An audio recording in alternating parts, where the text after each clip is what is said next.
It's the Ross Tucker Football Podcast. Yeah, it is. But it's not just any Ross Tucker Football Podcast. It is a teaching tutorial Thursday presented by DraftKings, America's #1 rated sportsbook app. I'm Ross Tucker, former NFL offensive lineman. Now I got a bunch of gigs, including NFL games for Westwood One, like the Giants and Eagles tonight if you're driving around, as well as college football games for CBS Sports, like Mercer at Army on Saturday at noon if you want to see Army run the option and Mercer run a little wing tee, which is actually kind of fun and cool to check out. We got a bunch of ways you can be a part of the show and win stuff from the show like this right here. For those of you that watch it on youtube.com/RossTuckerNFL, my press pass from Monday night's Bills-Chiefs game that I'm showing you on youtube.com/RossTuckerNFL. I will have one from the Eagles and the G-Men tonight as well. Plus, if you're an Army fan, I got a bunch of Army ones from this year. All you have to do is spread the word via social media.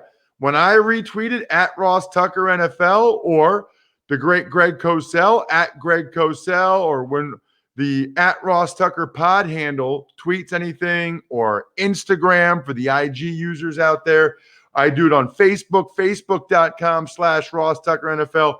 It all counts. You're all automatically entered, and it's true appreciation from me to you for doing it at all. Same with those of you that take advantage of any of our sponsors that you hear on the show, like the unbelievable Raycon earbuds I'll tell you about a little bit later.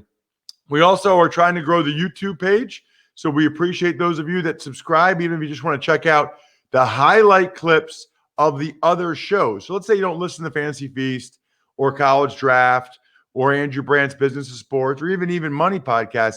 You can see what we think are the 2 or 3 best clips of the show, either on social media at RossTuckerPod or youtube.com/RossTuckerNFL. So pretty cool. The other people that are cool are our patrons. Shout out today goes to John Kerr. We're getting like a patron every day at this point, which is awesome.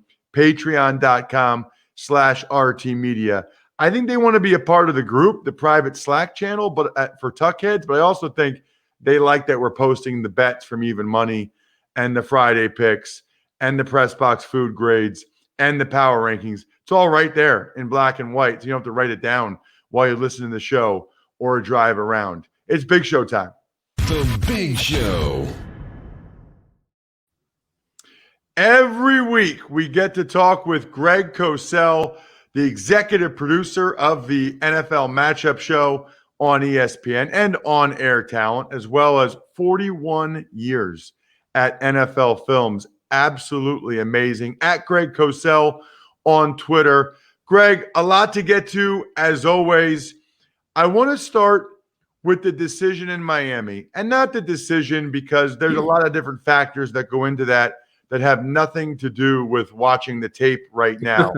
But for people that might have forgotten, there was no preseason. He hasn't really played this year. He got hurt last year. What did you see when you watched Tua Tagovailoa on tape? What is he? Is there a good comparison for him or a current NFL player?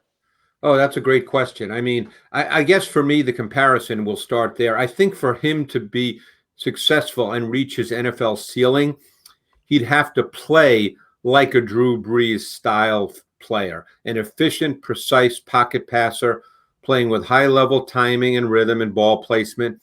I think you'll see in that offense when he plays, I think you'll see RPO concepts. I think you'll see that bang play action, that 3-step and quick 5-step drop play action where he plants and delivers. I think you'll see what we call levels concepts, high-low concepts versus zone, where the reads and throws are defined and he can play within rhythm. That to me is what Tua is. He's really quick on his drop and his set. The ball comes out. He's pretty consistently accurate in the short to intermediate areas. I think while he has some movement ability, he's not going to be a Russell Wilson type mover. I think at his core, he'll be much more of a pocket player who plays with efficiency and precision. I think that's what his game ultimately is. It's really interesting, Greg, because I think people think he's like a Russell Wilson type. I think that's sort of the perception, is that he's mobile, run around, and he can move. But when I hear you say Drew Brees, I got to be honest with you, Greg. I think of Drew Brees as like one of one in terms of, at his size, being able to be that effective in the pocket without being a great mover. That seems like it's hard to replicate. But Drew Brees is a great move in his prime. I mean, and he's still a solid NFL quarterback, but Drew Brees was a great athlete with really an athletic lower half. Now, Tua is also 6 feet like Drew Brees. He's not big. He'll move, but I don't think that he is one of those quarterbacks that will make a ton of second reaction plays. He'll make some. I don't want to suggest that he's a statue. He's certainly not. But to me, his traits and his skill set best profile as more of a pocket player in a well-defined, well-schemed system. That, to me, is what Tua is if he's to reach his ceiling. All right. So, Greg, tonight I will be calling the Giants and the Eagles for Westwood 1. Really looking forward to it. So now I need to get your insight that I can just regurgitate during the broadcast and steal as my own. No, I'm just kidding.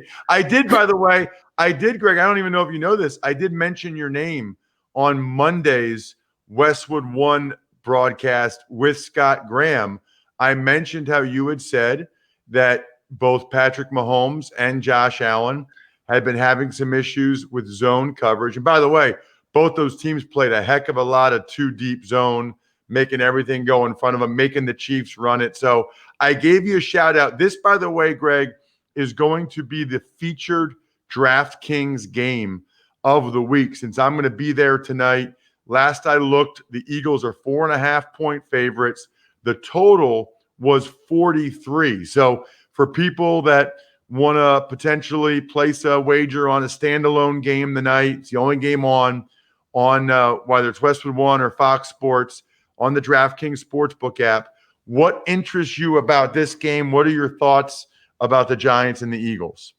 Well, I think the unit matchup that's most interesting to me is the Eagles offense versus the Giants defense. The Giants defense, despite their record, is not a bad defense. Their D-line has played pretty well. They've got strong players across that front.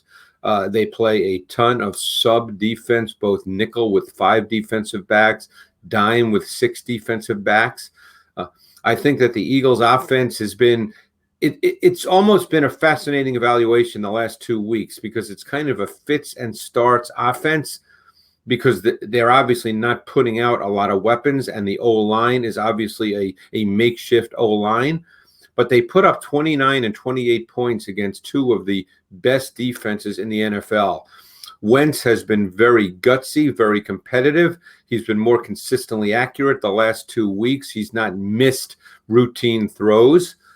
So that, to me, is the unit that is really interesting. The Giants play a lot of zone coverage.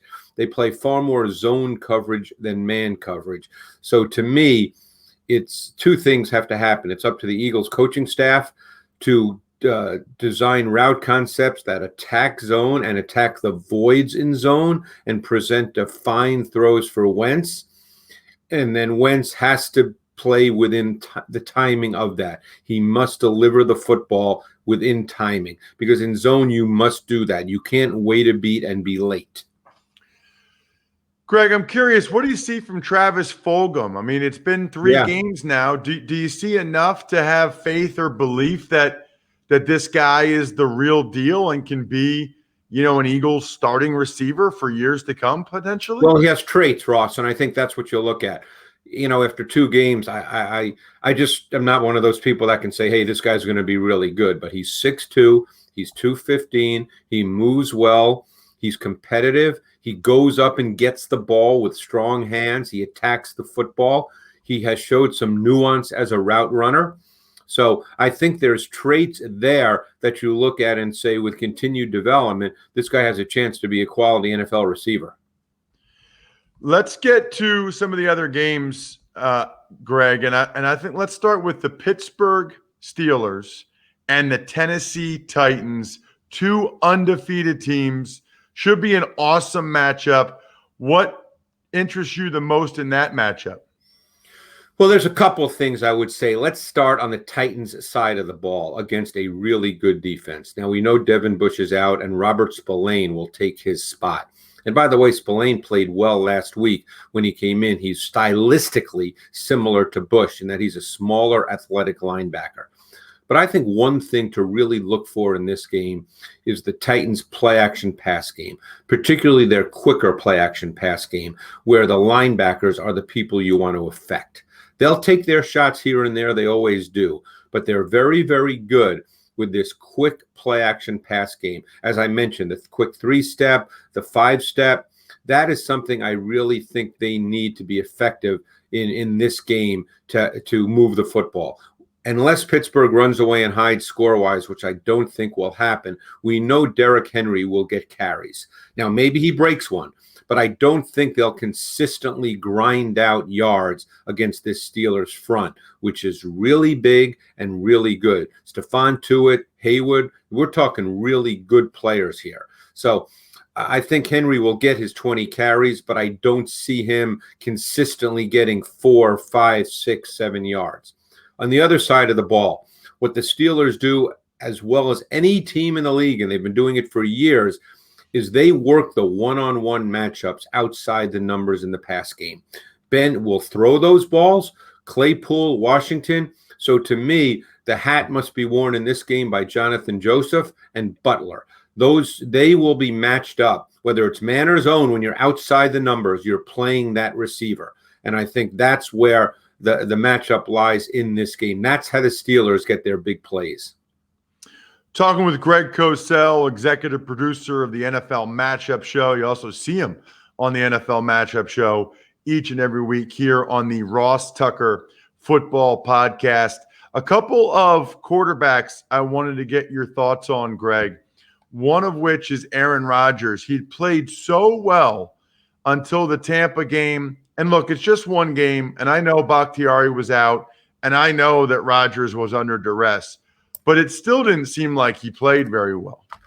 Well, I think that was a specific game against a specific defense. And obviously if you just look at him, sure, it's easy to say that. But I think this was a fascinating tactical game by Todd Bowles. To me, that's where the credit goes. Multiple fronts, multiple pressure concepts, really interesting defensive front alignments. You know, as an offensive lineman, Ross, what are you trying to find out pre-snap? You're trying to find out who you need to block. Who are the the 5 players that the offensive line needs to block, correct? That's what you're trying to find out. There's 5 offensive linemen. There's 5 defenders that are the 5 offensive linemen will be responsible for. The Bucs really messed with that whole approach, with the way they lined up, where people were lined. On one snap, they had Whitehead, the safety, lined up as a zero technique. So they really did so much with that, and then came with pressure from spots you would not necessarily expect based on the fronts. So it was one of those games. You know me well enough to know I'm not a blueprint guy. Aaron Rodgers has been in this league a long time. All of a sudden, what the Bucs did, it's not like, hey, every team's going to do that. And first of all, every team is not equipped to do something like that. That's been a Todd Bowles MO for years. Yeah, that's really interesting. Now, the other guy I got to ask you about, Greg, is Josh Allen, because now it's 2 games where the Bills have not really been able to put up very many points. Is it time to be worried about him? Is it time to think, okay, he's not really the guy he was the first month of the season? Well, I actually thought he did not play poorly at all the week before against Tennessee, but I think the Chiefs and Tennessee did 2 sort of different things. What the Titans did, as they featured disguise and late movement to get to zone coverage concepts. The Chiefs featured more man concepts and zone match concepts, and more pressure versus Allen and the Bills passing game. Now, this was a bad game for Josh Allen in terms of his overall ball placement. And it started, you were there, it started with the first two throws of the game. He missed Beasley on an easy throw. They wanted to get him in rhythm, and he missed Beasley on an easy throw. And then the second throw, he had Brown on a short crosser, and he just airmailed it and overthrew him. So this was not a good game for Josh Allen. I don't think the Tennessee game was a bad game at all. So we'll see. Look, the people that don't like Josh, we know that the narrative's been written for those people, and it doesn't matter what he does this week. They play the Jets. Even if he has a great game, people will say, oh, it's the Jets. But, I think Josh Allen is a hardworking kid. I think he will continue to get better. Will he be a 70% passer when all's said and done? Probably not. Talking with Greg Cosell here on the Ross Tucker Football Podcast. Absolutely love getting your insight into these games. What about Seattle and Arizona, Greg? I'm looking forward to that one. Yeah, I'm going to be interested to see Seattle's offense. I think Seattle is a pretty defined offense. I think their pass game concepts, you know what you're going to get. They run them really well. I think their run game is becoming more of a factor. I'm curious to see if they rely a little more on that after their bye week, because that's what they've done the last 2 years and been very, very successful, or whether they'll stay more with throwing the football. So to me, that'll be intriguing going forward for them. Arizona is an interesting team. We saw the game on Monday night. Budda Baker, who's been a very good player, was just a dominant force. Obviously, that defense is without Chandler Jones, and he's as good a pass rusher as there is in the league. Offensively, the Cardinals are very week to week. They obviously played a Cowboys defense that's having significant issues. We know that the Seahawks defense has struggled against the pass. They've given up a lot of yards. They don't really have a pure pass rusher, which is what hurts them. And they're not necessarily a high percentage blitz defense, so they don't really make up for the lack of a four-man D-line pass rush with increased pressure frequency. So the burden falls on their secondary. Now, Kyler Murray's been very up and down this year as a passer. Obviously, his running ability can compensate and camouflage some of his inconsistencies as a passer, as we saw the other night against Dallas. But I think Kyler Murray needs to continue to improve pretty significantly as a passer. He certainly can throw it. He's got a snap whip delivery and a very good arm, but the ball placement has been a bit of a concern this year. That's interesting. What about, Greg, the Niners and the Patriots, both of whom had really interesting games last week? I'm curious to get your thoughts on their game this week. Well, the Patriots offense, and again, this is pure tape, but they were a little bit of a tough watch. They looked sluggish. They looked slow. They had no juice. There's no explosive element to that offense. Cam Newton did not play well last week. He missed throws with poor accuracy. He left some throws on the field. It just was not a good offensive performance against a defense in Denver that, by the way, you would think they would have a chance, because when Denver goes to their sub-nickel with 5 DBs, they're playing the rookie from Iowa who starts and plays in all packages, Ojemudia. And then on the other side in their nickel, they play Devontae Bosby, who's been with 5 or 6 NFL teams. He had a stint in the AAF this offseason. So you would think they would have been able to exploit that, but their pass game was really, really bad. And we'll see where they go. Now, I know they haven't practiced a lot. Some other teams haven't as well, as we know. But this was an offense that was a little difficult to watch on tape. Last one I wanted to ask you about. How about the Monday Nighter, Greg? The Bears and the Rams. I'm intrigued by both of these teams as well.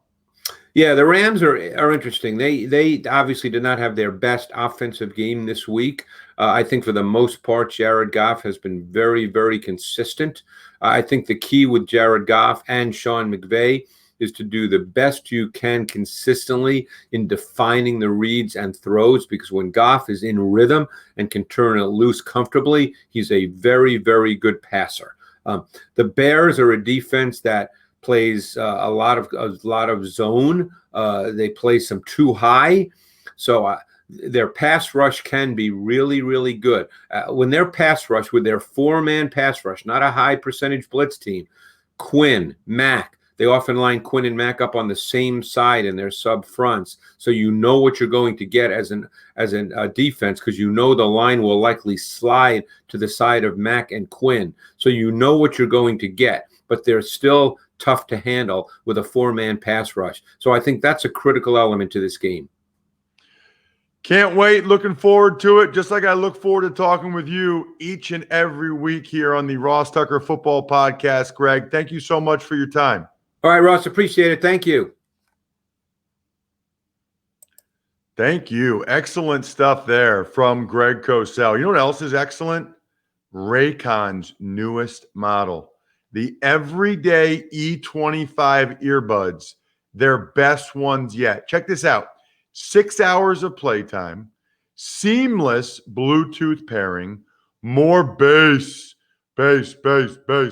a more compact design, a noise isolating fit. I've never been a big earbud guy until I got these Raycon earbuds. They're awesome. My employees for Go Big Recruiting got them. They tell me they have them in when they're making calls to college coaches, to high school families. Pretty awesome.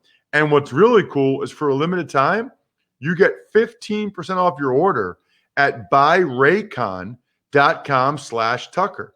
That's buyraycon.com/Tucker for a special 15% discount on Raycon wireless earbuds. Make sure to check it out now while that deal's still running.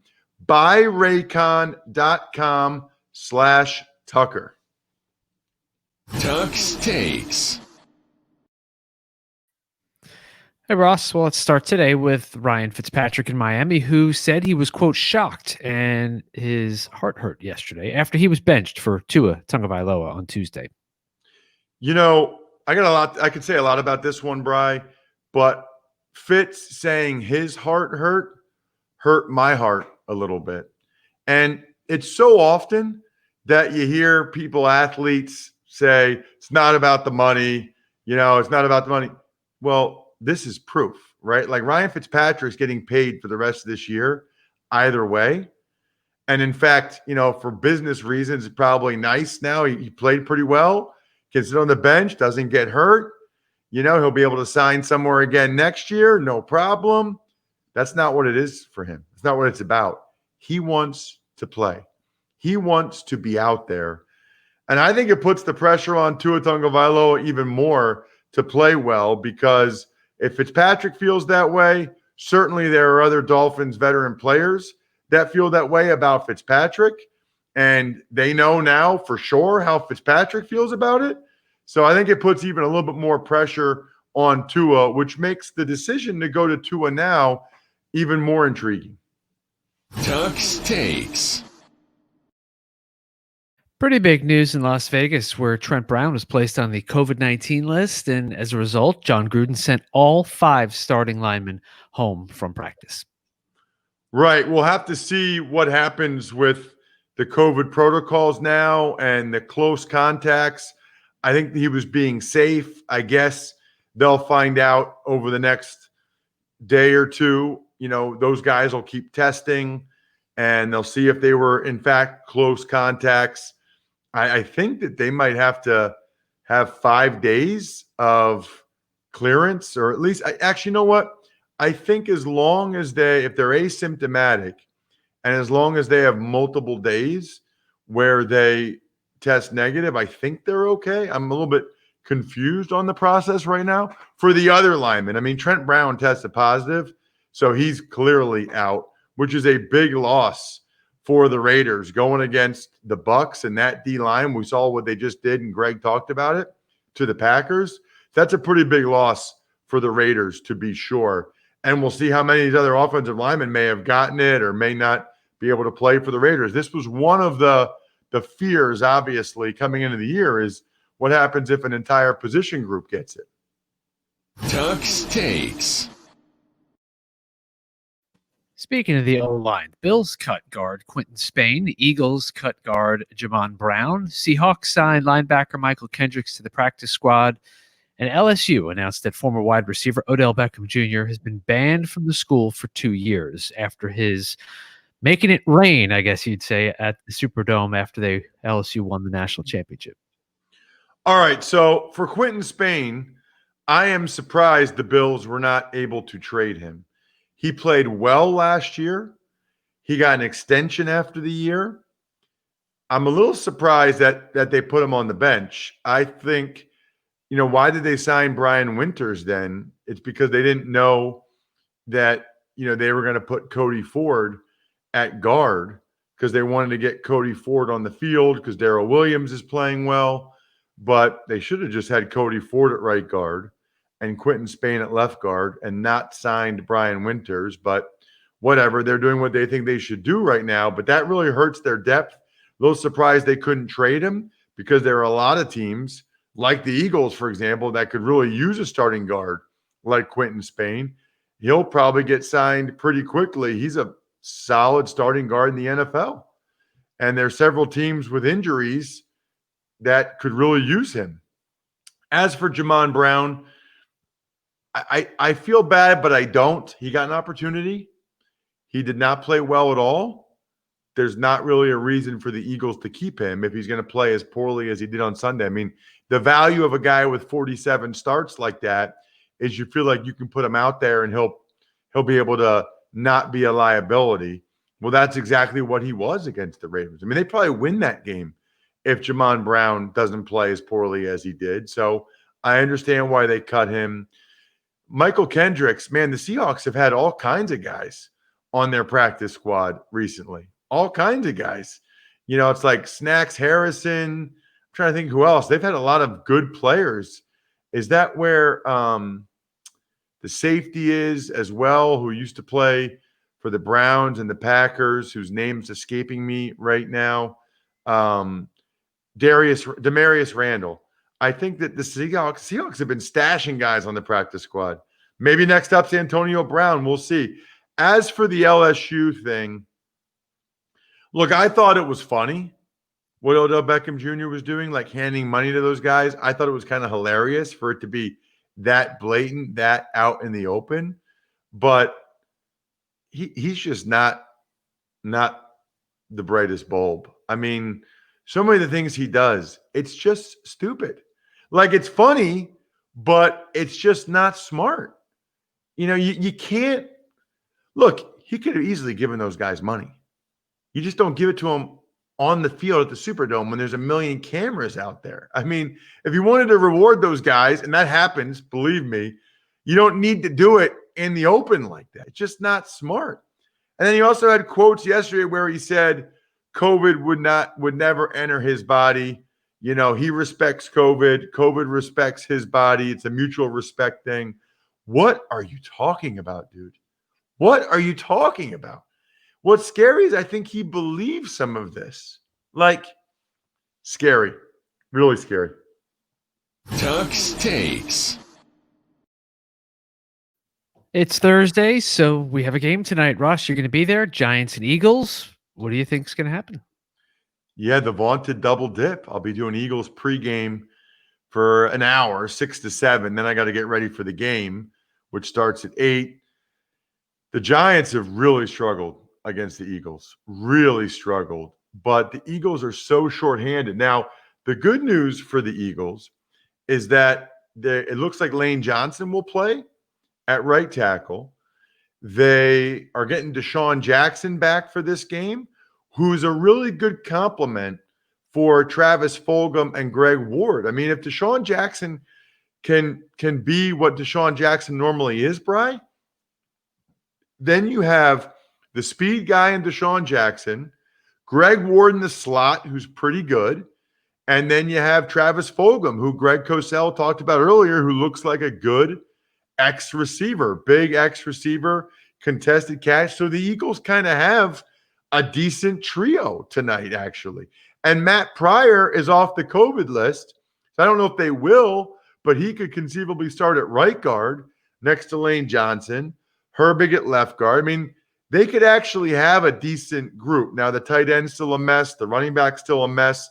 But the Eagles could be healthier, believe it or not, at certain critical positions, even with Zach Ertz and Miles Sanders out for the game tonight.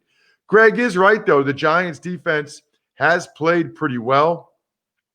I think it really comes down, and this is not like a shocking revelation. I think it comes down to turnovers and which team has more. We know that Daniel Jones has a lot of turnovers. Wentz has had too many this year. I just think with those guys coming back for the Eagles, short week, they'll find a way to get it done.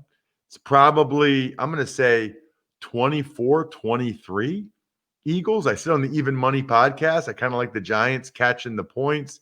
I kind of like, the over. 24-23, something like that, maybe 24-20, but I'll take the Eagles to win that game. Remember to check out the Amazon banner ads on the homepage at RossTucker.com. It's huge. If you do nothing else for the show other than just bookmark those, go to the landing page, bookmark the landing page on your phone or on your laptop or wherever you buy Amazon stuff.